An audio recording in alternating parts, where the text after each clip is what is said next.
Hello there. Hi there. We got 3 more movies Another weekend. coming at ya. We've got 1 new release, 2 from 1991. Or are they? Do we not know? I mean, are they from 1991?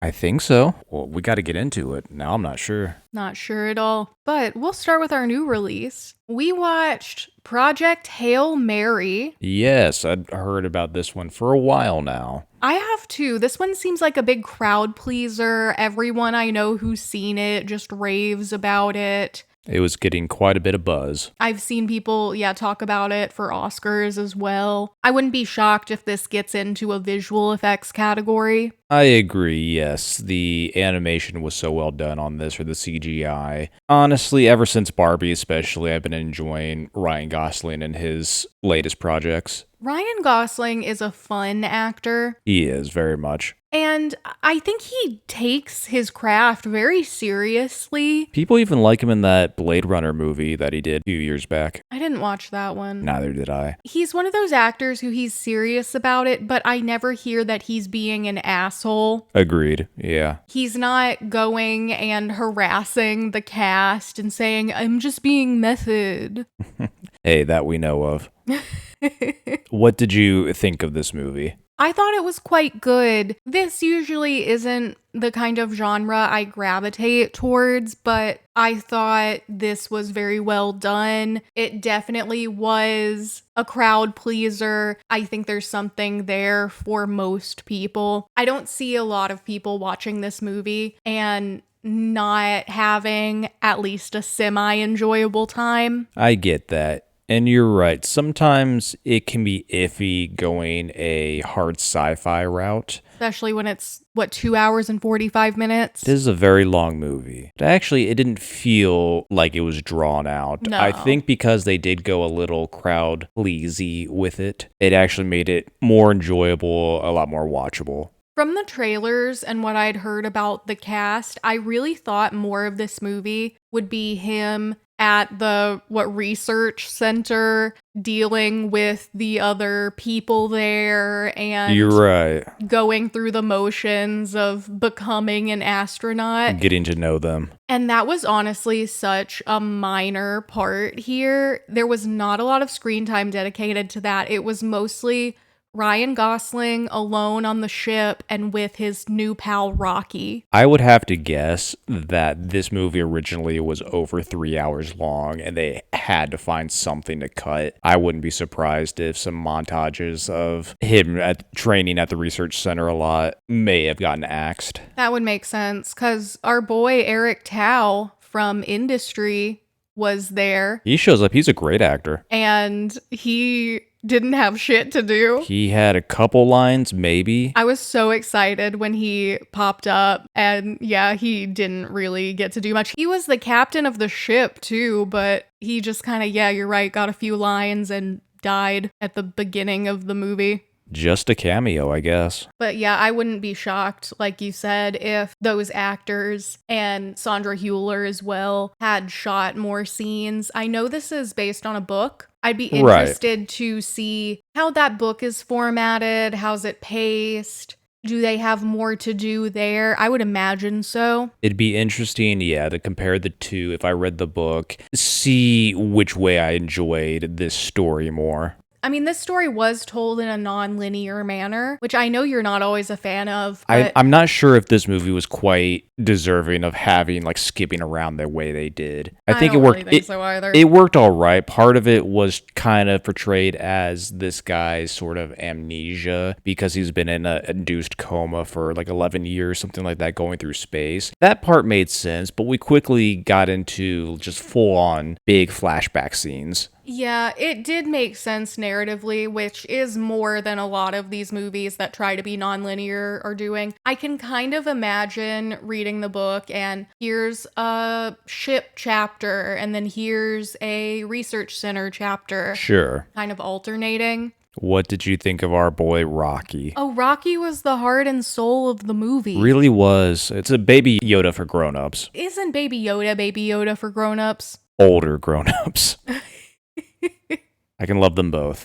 Baby Yoda's great. I've seen one season of The Mandalorian. I think I've seen an episode or two. I like Rocky more. Rocky's got more personality. Rocky does have a lot of personality. And Rocky doesn't have a face.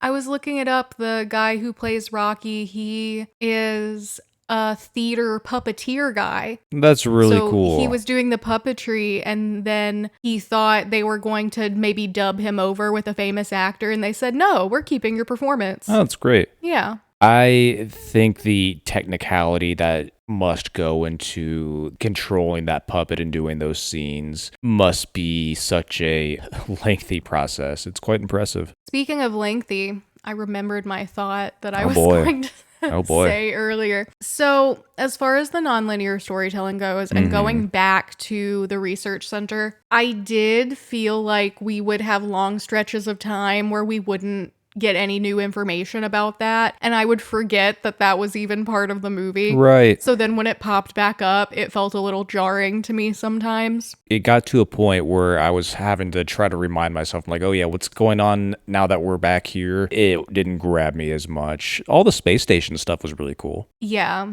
I enjoyed all that. I wouldn't be surprised to learn if a lot of what was portrayed here would be pretty accurate in real life, as far as like maybe the artificial gravity and living situation in a big space station like that. Yeah, I know the guy who wrote the book, Project Hail Mary, also wrote The Martian. Right. I wouldn't be shocked if that's a special interest, or even if he has some sort of science background. Absolutely. I would say, besides the non-linear storytelling, I mean, the acting was great, the visuals were fantastic. I do think a lot of times a drawback for some sci-fi movies or shows, the threat that they're trying to find ways to defeat or solve or whatever is kind of convoluted. Yeah. They kind of lost me with the sun eating bacteria, which is then connected to a line thingy that goes to Venus for some reason. I kind of missed why that was, but it was also linking back and eating the stars. They all kind of lost me on that. I'm sure there's some fancy scientific reason as to how that would actually be possible, but it's maybe one of those things that it probably makes a lot more sense in the book, possibly. I I'm wouldn't not be sure. shocked. There's more space to explain it.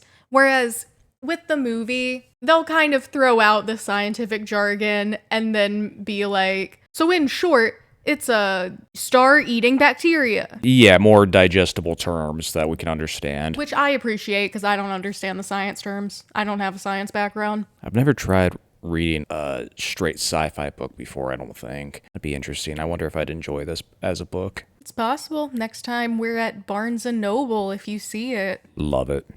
No, I enjoyed Ryan Gosling in this movie. He was really good. He was funny and was still also able to deliver those emotional moments when needed. Yeah. He had a great dynamic with Rocky, which must have been very hard to do when he's essentially alone on a soundstage a lot of the time. Yeah, he really carried, and even scenes without Rocky, there's a lot of them that's just him by himself, and he feels completely authentic the whole time. I didn't feel like I was sitting watching Ryan Gosling. I felt like he really became the character, as Agreed. Good actors should. Yeah, I'm wondering, since the puppeteer was also doing the voice of Rocky, I'm sure they had to do some ADR, but I wonder if he was there on set still doing the lines, so the two actors are still able to work off of each other. I wouldn't be surprised. Yeah. The soundtrack and sound effects in this movie were fantastic, and I think that is what made it as enjoyable as it was when you had a lot of these scenes where it's just Ryan Gosling, like you said. You're a sucker for a good soundtrack. I like the noises. Speaking of a musical moment, though, let me tell you.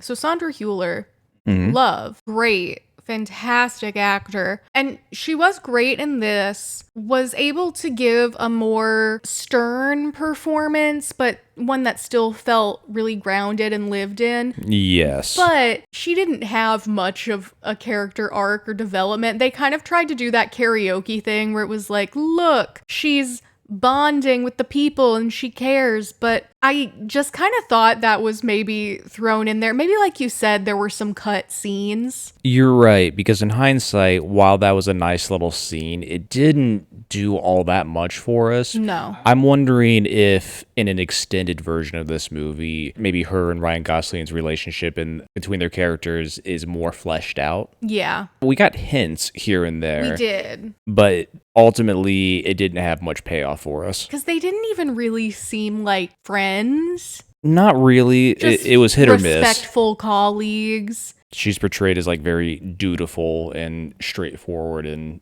has her mission to accomplish. Yeah. And I guess, I don't know, while he's off in space, a couple decades have gone by on Earth and we're shown, I'm assuming, hopefully it's just winter, but everything is covered in ice, so things aren't going very well. No. Sun's getting eaten, yo. Mm-hmm. Does it come back if they solve it? Does it like grow back a little bit? Or is the things just kind of chilly from now on? Yeah, Hey, maybe. that's fair. I mean, with global warming and all, It's a nice change. might as well. Yes. For the last, I'd say, week or so, we've been giving each other the Rocky thumbs up, which is really a thumbs down. Oh, yeah. That's been fun. That has been fun. I was convinced Rocky was a goner for sure when he was like melting all over the hallways. Me That was too. brutal. I was actually surprised that a movie like this truly made me think that the emotional heart was dead. This is an emotional movie, but it doesn't gut you. Exactly. Which is nice. I appreciated it. You're able to leave the movie with a smile on your face and saying, I had a good time. You're not emotionally devastated after, which I love a good movie that makes me feel emotionally devastated, but that's not what you want out of something like this. They know their audience because you have a cute alien character to love, and the worst problem they have to deal with is global cooling. This sounds great. Yeah, I enjoyed this movie a lot. I am a part of that pleased crowd. I'd say I'll give this movie 90%. Ooh, 90. That's high. It was fun. Do you think this will get nominated for Best Picture? I know it's hard to say since we're not really in Oscar movie season yet, but there's 10 nominees. I feel like there's usually one that's more of a blockbuster hit. You know what? I'll say yes. This probably has a good likelihood right now of getting a nomination. This can be the F1 of the nominees. Absolutely. This is a much better movie than F1. I hated F1. By far. Yeah, much rather watch this than F1 any day. Yeah, give this one a watch. A lot of fun. So you say 90. I'm gonna say, for me, I give Project Hail Mary an 81%. 81. Now, what are some drawbacks that you noted? Just kind of those things I was mentioning about the flashbacks and not getting enough character development for Those are kind of your big ones. Introduced. Yeah. Yeah, because it really was the Ryan Gosling and Rocky show, and that's fine, but if that's the case, you don't really need to give me more than 5 minutes of the other characters, because I kept feeling like we were building to something with them, and we really didn't. You're right, and I think you really hit on it. It's maybe just because Ryan Gosling and the puppeteer and voice actor, they were all so good, and that chemistry worked so well. It really did become the Ryan Gosling and Rocky show. And that's fine. That's great. That's what we all enjoyed. And that actor who played Rocky is named James Ortiz. Shout out, James Ortiz. You're always going to be Rocky to me. This movie on Rotten Tomatoes, quite close to your score. It has a 94%. All right. As far as from what I've seen, good sci-fi movies that I've really enjoyed, this is pretty high up there. Good. 94, I mean, it's quite a bit higher than 81, but I'm still gonna say it's still worth the hype in general. Absolutely. Most people who go into this movie are gonna find something they really enjoy.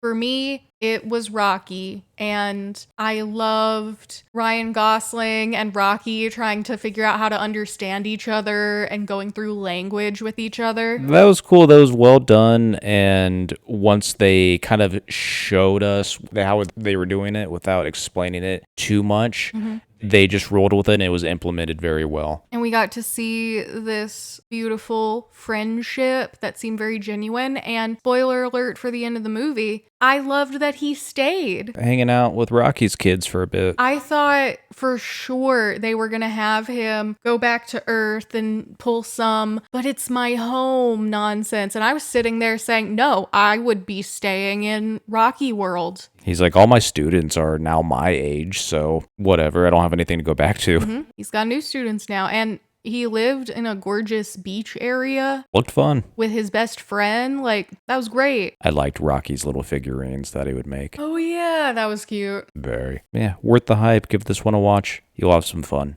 And we're going back to our 1991 movie list. Now, this one, like I was saying, are they all really from 1991? We got another re-release. They loved their re-releases in the early 90s. We were hitting a lot of like 40 or 50 year milestones, I guess. I believe we were, and movie theaters were still in full swing. Yep. Maybe more popular than they've ever been at this time. I don't know the facts on that. But we watched, for the first time ever, 1941's, 41, that's an anniversary, Citizen Kane. One movie I've heard about for quite a long time. Always seen that ranked as one of the best movies just ever. Yeah, it's always referred to as one of the, if not the best movie ever made. So subjective. I don't agree. I did like this movie. I did too. I feel like if I were a movie lover in 1941 and I saw this movie, I would be coming out of that theater saying that is the greatest achievement in filmmaking that ever has been and ever will be. I was reading a little bit about it. It was well acclaimed with the critics, but I don't think it actually made any money at the time. This doesn't seem like a crowd pleaser. This was also definitely a big budget movie. Probably. I don't know. Maybe. I'm just thinking in the amount of, like, think of the big dancing scene where he's going around with that big troupe. Some of our big oneers on those, like, stages, they've got a lot of moving parts and stuff going on. Are so many cool shots. This is a well edited and shot movie for sure. I liked at the end, they probably saved their money on the cast. It said, this is most of these actors' first time in a movie. They're from this theater troupe. That's cool. That was very neat, yeah. But Orson Welles, director, co-writer, star, I'm a fan. And he's like 25 when he made this. Insane. And the fact that by the end of the movie, because when he started in the old age makeup, I was kind of like, okay, buddy. Somehow going through the whole movie, by the end, when he got to that point, it felt very natural. It didn't feel out of place to me at all. You're right. Good observation. The most of my background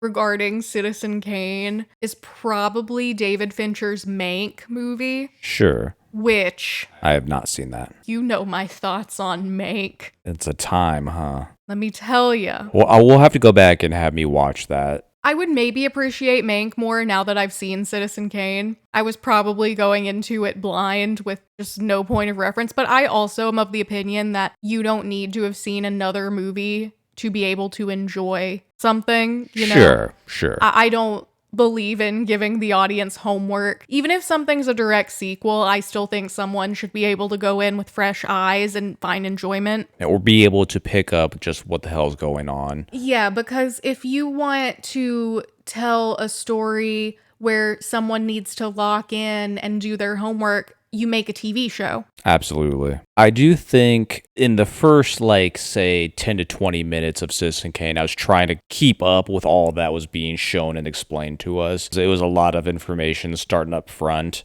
It was, and a lot of title cards being thrown at you. I was, trying to figure out, okay, what elements here are really going to continue throughout this story versus these are just some of the beats of this guy's life that we're getting through. Well, if you want to know the history of how this was written, based solely on my knowledge from the Mank movie, Mank, Herman Mankiewicz, the co-writer of the movie, played by Gary Oldman in Mank. Love it. Was a huge alcoholic. and did not get along very well with Orson Welles. Really? I think they clashed a lot, at least they did in the movie. And yeah, I think there were some issues. There were also issues because the guy who you were telling me about him too, the kind of, I guess he wasn't a historical figure at the time, he was more of a pop culture figure at the time. But they kind of based Charles Foster Kane off of some guy, and he didn't William like Randolph that. Hearst. Yeah, he got mad about it. He did. I think he was the guy when Citizen came out, was forcing his newspapers not to run any stories about it. Yeah, and then his wife got really offended. She's played by Amanda Seyfried in Mank. She's the best part of the movie. But she got really offended because she's like, are you essentially saying that I'm an untalented Nepo wife? But I will never forgive the movie Mank for taking away Mindhunter Season 3. Yes. I directly correlate the two of those things. What a tragedy. I know that Netflix was gonna let David Fincher make Mindhunter Season 3, and then he demanded more money, and Netflix said no. I think it would have already been done and in the books if Mank hadn't come around, because he put it on pause so he could make Mank, and Mank was boring. I didn't like it. How long has it been since season 2 of Mindhunter? I want to say 5 years, but maybe more than that. In this era of like sequels that we're getting way too long after the fact, I'm wondering if 5 or 10 years down the line, they're going to try to do either a wrap-up movie or final season of Mindhunter, and it's just going to be like bring back a lot of the original people, but it's hard to recapture that kind of energy when you wait for so long. I love Mindhunter so much. It's one of the greatest things ever made. I am so disappointed on a near daily basis that I don't have season 3 of Mindhunter. If I ever meet David Fincher, I will personally tell him my feelings about this, and he'll look right at me and say, I don't care, stop talking to me. And he'll be right to do so. Very plausible. But that's my soapbox about why the Mank movie ruined one of the greatest television shows I've seen. Back to Citizen Kane. Back to Citizen Kane. Well, because that's my existing knowledge of Citizen Kane. When We I all think gotta of start Citizen somewhere. Kane, I just think of Mindhunter and get upset. I had read about Citizen Kane before I knew the beats of the story, our big ending and everything. So we don't have to touch on that too hard, but I did really appreciate Orson Welles' acting abilities, Yes. as well as what this movie was able to portray in some really gorgeous shots. I think definitely my favorite, I had mentioned this already, where Charles is with his new wife, and I think it's a scene, they were just fighting, and he's like towering over her. She has this kind of shine in her eyes, but he's blocking out the light, so it's just her in the shadow with her like glimmering eyes, and I thought that was a gorgeous shot that really solidified, like, wow, this is a really well made movie. I understand why this has been so popular. The use of shadow in this movie was so effective. Very creative. My favorite so many ways. shot, well, I loved all the shots that were recurring throughout the movie where you have someone in a doorway or in a window behind whatever conversation is going on, but you can fully see them. Like you see Charles as a kid playing in the snow while his parents are literally talking about sending him away. With some strange man, it seems like a man just came up and bought Charles. I don't know what the purpose of that was. I had to reread the synopsis on Wikipedia after we watched the movie. So the beginning of the plot, Charles's mom had owned a property, I think, that this company found a lot of gold on. So they're like paying her for it. And as part of that deal, I guess the father is supposed to be really abusive. He what mentioned it a little seemed. bit There was about like a hitting little him. line. I don't think they touched on that all that much, but the mom No. was basically like she wants to get him away from the father. Yeah, because the dad said something like, oh, I'm gonna whip you. And the mom said, that's why I'm sending him away. Yeah, it seemed to me, other than that line, like they were just selling their kid to this rich dude. Yeah, because otherwise it didn't faze me. I just figured all parents were sort of mildly abusive during that time. Just what they did back then. Was the 18 somethings? I don't know. I mean, he was playing Civil War, so... Yeah, they said it was like the 1870s, I Yeah. think, when he was a child. Of course, at least he said, Union forever! Hey, pick the right side at least. But there was a scene at the end of the movie where he's the older man and he's walking, he is about to die, and he walks through this archway, but it's reflected all behind him like mirrors. But it seemed like the way they set up the shot, it was other dudes who were kind of the same height as Orson Welles. Yeah, made up the dressed same way. same, all walking across at the same time. And I thought that was just such an inventive way to get that shot in 1941. Definitely. I'm sure this was very groundbreaking at the time and really can teach a lot of people about how some of these scenes are made and just how creative they can and have to get with it. I'm sure a lot of our older heavy hitter directors love this movie. Your Directly inspired, absolutely. Spielberg, your Nolan, your Scorsese. I'm sure they all love this movie. Absolutely. I appreciated going back to that one like dancing troupe scene. Orson Welles is doing a whole performance, and at one point he's in the background still just dancing away, and we cut to the other characters having a conversation. This had a really good supporting cast as well. I even thought it was interesting in that dancing scene. There's one dancer girl. She's right up in the front. I noticed that and too. She's off the whole time. Yes. But then he's pulling her away and like kissing her. So it's like, oh, yeah, he's a playboy. That's why he's putting her there. It's giving a lot of context without flat out saying something, which I am always a big fan of. I especially think that was necessary for a lot of movies that are older, maybe with limitations of what you were allowed to put on screen. Absolutely. I thought the scenes where it's Kane giving his like big fiery political speeches, that was really well done. Yes. That was a cool like political rally scene and all that kind of behind the scenes intrigue that was going on. It told a very compelling story overall, I'd say. Yeah, and even seeing how press and the news and everything, it's affecting his political career. He gets caught having an affair. I love a good gossipy movie. And this was a gossipy movie. There's a lot in this movie, for sure. He's in the tabloids all over the place. I mean, the whole framing device of the movie is essentially tabloid writers trying to get a little tea on his last word. Absolutely. It's a lot of like sensationalizing the news. I will say I profit. did already know what Rosebud meant going into this. Yes.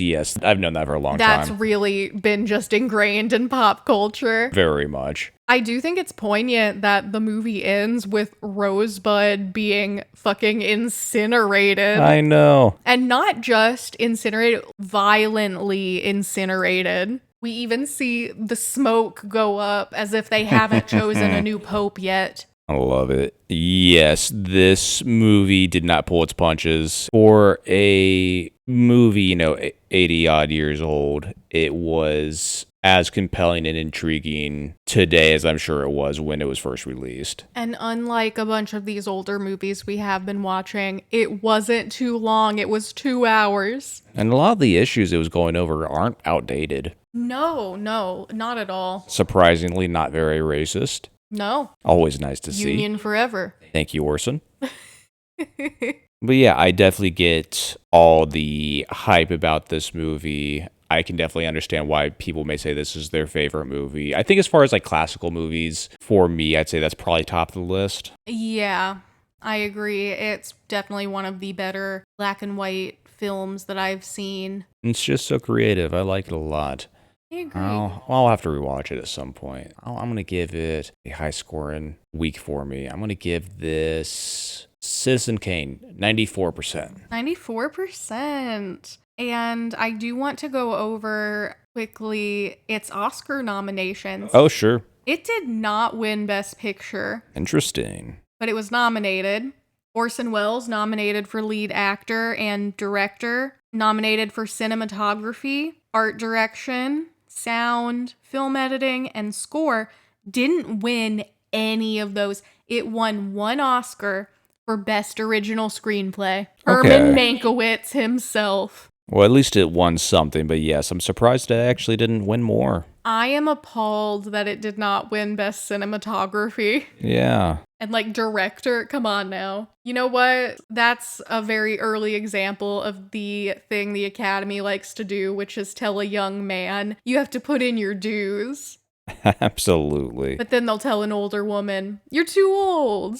Yes. Worth the hype. Of course, watch this one. It's a classic for a reason. Yeah, I'm gonna give Citizen Kane, I'm gonna give it an 88%. Okay. Not bad at all. I did like it quite a bit, and I can see this being a movie I would probably enjoy more upon a rewatch. I think there's a lot there that you can pick up on with subsequent watches. I agree. There's a lot to dissect in this movie. Yeah. And on Rotten Tomatoes, this has a 99%. Jeez. I would love to read the small handful of negative reviews of Citizen Kane. Now, 99%, that is pretty high, but I don't want to say this movie isn't worth the hype, though. I am going to say for a movie from 1941, 99%, absolutely. It holds up remarkably well. It yes. does. So I would recommend anyone watch Citizen Kane. I mean, it's literally thrown around in pop culture as the greatest movie of all time, so everyone should probably watch it at least once. It was really great. I do wonder sometimes if a lot of the positive scores you get about this movie or movies like it nowadays come from it's just known to be popular by so many people for so long. Does that influence a lot of the scoring? So yeah, just see what your own individual opinion is. Yeah, that is interesting because I don't know, you might not want to be the one critic who's saying that Citizen Kane is a bad movie. Right. And there's nothing wrong with watching this movie and saying like No. either like I just didn't enjoy it or anything like that. I didn't think it was great. Let me tell you, if I didn't like Citizen Kane, I would say so, and I would say so Hey, that's fair. passionately, just That's like what we're I here did for. when I was talking about Mank. That's what we're here for. But I did like Citizen Kane. I liked Citizen Kane 88% enough. So. Love it. And our final movie, this one was actually from the year 1991. The movie called What About Bob? I'd never heard of this movie. I'd never heard of this movie either. It was directed by Frank Oz, who I did a little research on. He was a big puppeteer guy, worked with the Muppets a lot, did Okay. stuff with Jim Henson. I've heard his name plenty of times, but I just could never really place any of his particular work. I wasn't sure what we're getting into, first of all, other than this was sort of a comedy, I think. Same. I saw that Bill Murray was the star. Richard Dreyfuss plays kind of his foil antagonist character. And the movie started, and the first thing I thought was, oh no, is the premise of this movie offensively dated? Yes. Is the whole joke of this movie, look at that man with agoraphobia and mental health issues, especially in a post-COVID quarantine world. Right. They're treating him as kind of egregious for, wiping down a door handle or not wanting to get on a crowded elevator. And it's kind of like, no, there's some basic hygiene there, but he does take it to the most slapsticky degree that there is. He really does, yes. I liked the psychiatrist guy. I'm just going to call him Whitebeard because he has a glorious white beard. He really does call it out. I mean, spoilers, but it's pretty obvious from the get-go. Bill Murray's character is really just more of a narcissistic, phobic person as well, and is very capable of manipulating people. See, I thought the movie was kind of portraying him as just this cuddly teddy bear guy, but Oh no, he was evil. I do think there was a bit of an underlying thing going on. At first, I thought, oh, maybe he's gonna try to steal this guy's family. He got but- his psychiatrist's vacation address by claiming to be a police officer and saying that he had killed himself. Yeah. He's dark. He's twisted. He is twisted. Spoiler alert, he doesn't end up stealing necessarily Dr. Leo's family, but he does end up marrying his sister. I did think we were going for a family steal for a brief Yeah. moment. Which the second the sister came onto the scene and they had one interaction, they were kind of looking at each other. I Making thought some eyes. that's gonna be a thing. There was a time where I found Bill Murray's comedy much funnier than I do today. It didn't really click with me, and I think that's because I fall victim to Separating the art from the artist. that for sure, but then also how I would react in certain situations in a movie. I'm bad at self-inserting, and I just found his character so annoying because after a while for me at least, I was really agreeing with the psychiatrist going, this guy is crazy in the fact that he's latched onto me and I cannot escape him. Yeah, I didn't care for either of these men. I mean, I thought the performances were funny, but as characters, like, would I want to be around either of these men? Oh no, they're sucky people. No, I would not. His whole family is way too good for him. Oh yeah, Anyways. his whole family's lovely, but it does sometimes feel like his family is naive to a bit of I don't know, maybe people were nicer and more wholesome in 1991, but I did think they were a bit nice and naive in an unrealistic way. I do think my favorite characters were the elderly couple who, I think they owned the coffee shop, something like that, and they wanted to buy the vacation house, and they thought the psychiatrist and his family had kind of taken it out from under them, and the whole time they're glad that they're letting Bill Murray stay with them because they live nearby and are really stoking the flames. Fantastic. Oh yeah, they were telling him their address when Dr. Leo told Bill Murray he needed to go on a vacation from his problems. He was about to leave, and then that couple said, "Oh, a vacation? You should stay with us," just because they hate Dr. Leo. That is a beautiful level of petty. And then at the end, when the house is burning down, they're there and they're laughing. Oh, they're laughing and pointing at him. That made me laugh so much. They were great. I liked the fish. What was his name again? Gil. Gil, that was it. And he walked around with Gil on a necklace. That was fun, yes. I was getting to a point where, someone just needs to call the cops on this man because he's clearly unwell and needs to be restrained. But when he tries that at the asylum, he talks his way out of it and charms the staff. He's a monster. He needs to be put down. He charms the staff with a schizophrenia joke. He does. It wasn't even a joke. He was just spitting facts. I really understood about halfway through because they show in the beginning Bill Murray's original psychiatrist, I think, is shutting down his business and handing off the patient deliberately, as we come to understand. And you can see he's really disheveled and just kind of coming undone. He's like, finally, I'm free. And that's exactly how the new psychiatrist guy is at the end, just trying to get rid of him. Yeah.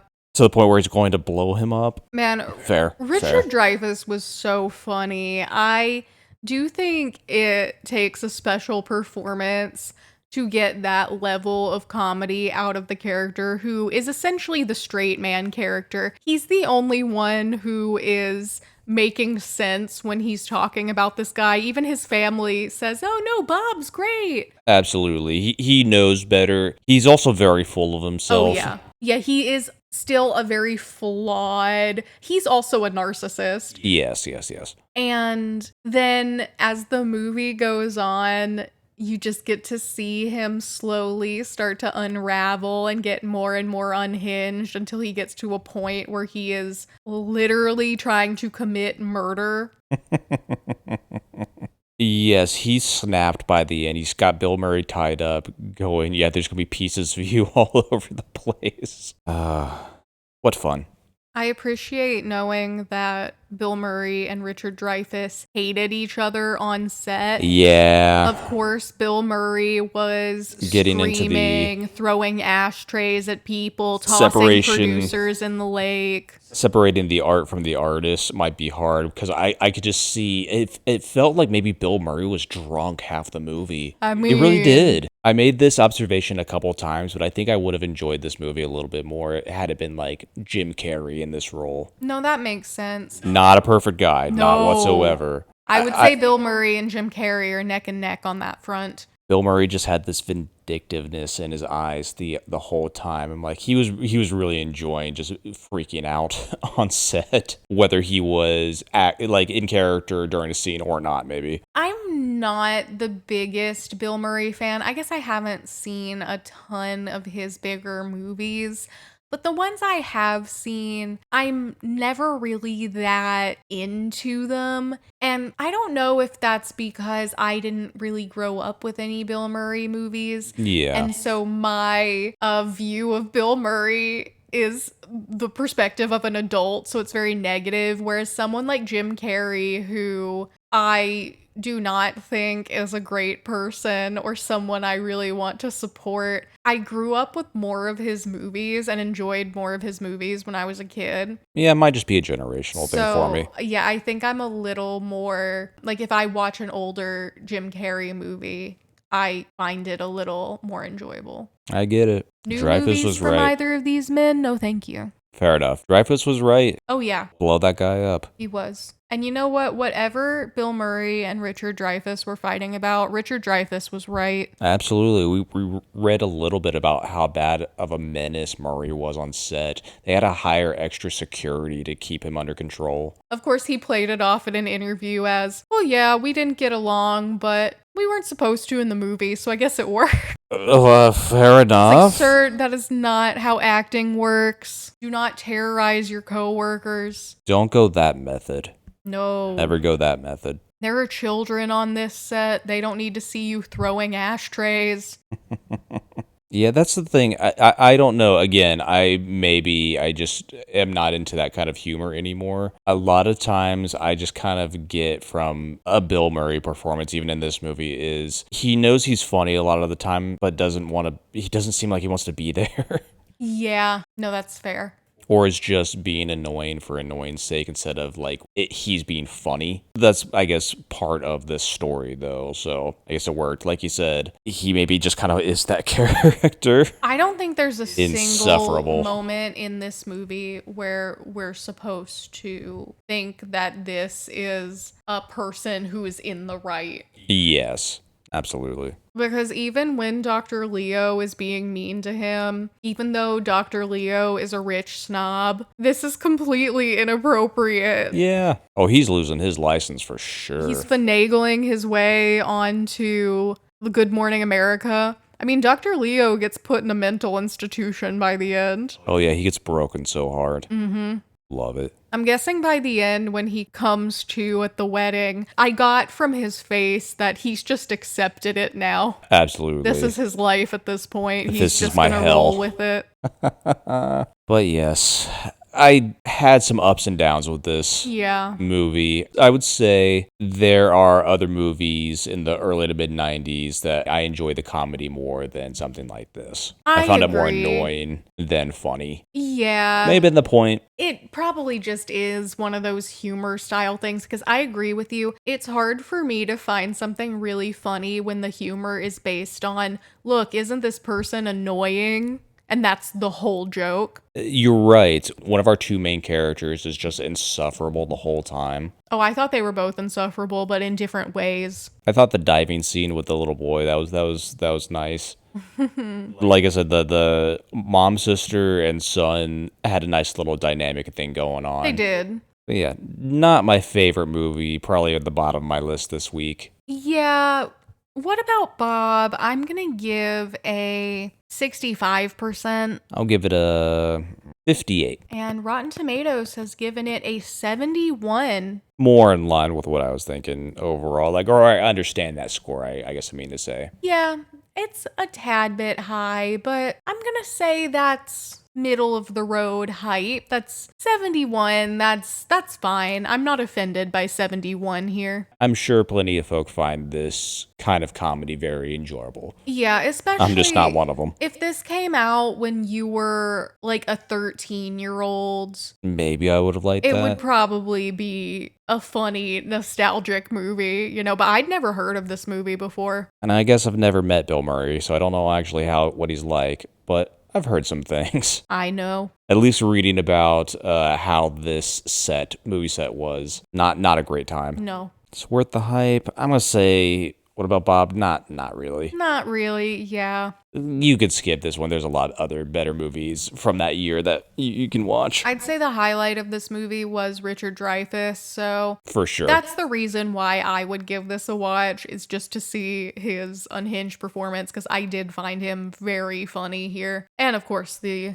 older couple pointing and laughing was impeccable. So this week are 3 movies. I am going to rank Citizen Kane, Project Hail Mary. What about Bob? You match me exactly. I think what put Citizen Kane first place for me compared to Project Hail Mary? Project Hail Mary, thank you. I had Ready, Set, Go stuck in my head again.